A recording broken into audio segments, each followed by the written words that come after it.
Morning, guys. Happy Wednesday.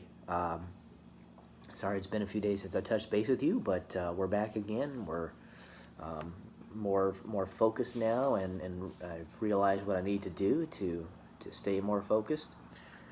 And so, anyhow, today I was just kind of just reading, just no real intent, just kind of reading over in Matthew. I've been kind of reading through, and in Matthew 17, verse 14 through 23-ish, it's where God's talking about faith as small as a mustard seed. Most of us know that. And he was running into a demon-possessed boy that was being thrown into seizures, and this man came up and said, "Hey, can you heal my son?" And God's like, "Yeah, sure." Or Jesus is like, "Sure, let's heal this boy." And so he orders the demon to leave, and the demon just comes out. And the disciples are like, "Well, why couldn't we do that?" And God's like, or Jesus is like, "Hey, I don't know how many times I got to tell you, you guys have my authority. You can do this. If you just have faith as small as a mustard seed." In some versions, in the Message, like this one, it refers to poppy seed. So I'll just read the brief thing here. It says, when the disciples had Jesus to themselves, they asked, "Why couldn't we throw it out?" "Because you're not taking God seriously," said Jesus. "The simple truth is that if you had a mere kernel of faith, a poppy seed, say, you would tell this mountain, move, and it would move. There is nothing you wouldn't be able to tackle." So the simple statement there is, the disciples are like, "Why couldn't we do it?" He's like, "Listen, guys, if you had faith as small as a poppy seed," and sometimes mustard seeds are not very common to see, so they're tiny if you haven't seen them before. But poppy seeds, most people know what those look like because you get poppy seed muffins. And those little tiny little black dots are poppy seeds. And God's saying, hey, if you have some faith as small as a poppy seed or a mustard seed in some versions, that's all you have to do.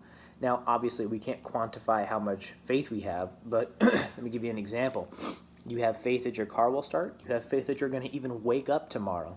You have faith that your family loves you. You have faith that you're going to get even the mail today. You're expecting packages. You have faith that the package is going to come.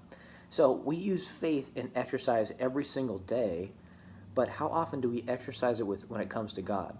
We exercise faith constantly. I have faith that my computer is going to turn on so I can do my work. I have faith that these servers that I manage and these clients that I manage are going to stay running consistently. That doesn't always happen, but that is my expectation. That is my faith.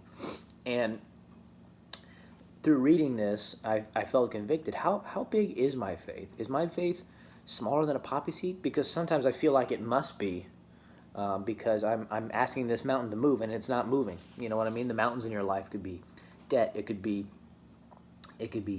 anxiety. It could be fear. It could be emotional pain.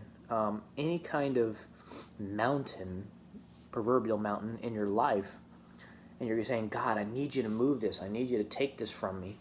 And if we have faith in Him, He will take it. And I am definitely proof of that. I just keep casting my cares on Him. I have faith. God, you handle it. And that is faith and practice and exercise. God, you handle it. And He does. And let me tell you something, guys. He's never late. He's always on time. And I have to remember that, because if I say, "God, take this away from me," I have faith that He's going to take this issue away. He may not do it right then and there, just so you know. Your faith can be, as big as a softball, and He may be like, "All right, well, in time, let's learn something from this, or let's, whatever that it is." But only God knows the true plan here. But again, God's saying, are you taking me seriously? Are you taking me seriously? In verse 20, 17:20 says, are you taking me seriously? Are you taking God seriously in what He can do, and putting your faith in Him? And it says, there is nothing you wouldn't be able to tackle. So guys, I encourage you guys today, lean into God. Ask Him. It says in the Bible, ask for wisdom and He'll give it to you. I believe the same thing is true with faith. God, increase my faith. Thank you for increasing my faith.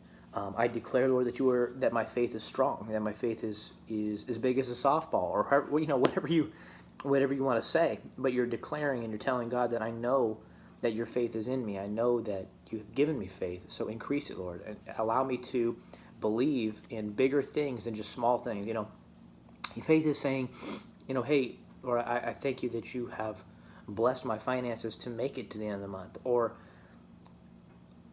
at the same time, let's not think small. Let's say, God, I thank you that you've paid off my bills. I think that in this coming generation, these coming years, that God wants to do big things. As the world is changing and getting worse, I think God is more excited about doing big things. But the problem is, his believers, his followers, have to take him seriously. So guys, I love you. I'll talk to you soon. Renew your faith in God, and know that He will do anything you ask of Him. Love you guys. Talk to you soon.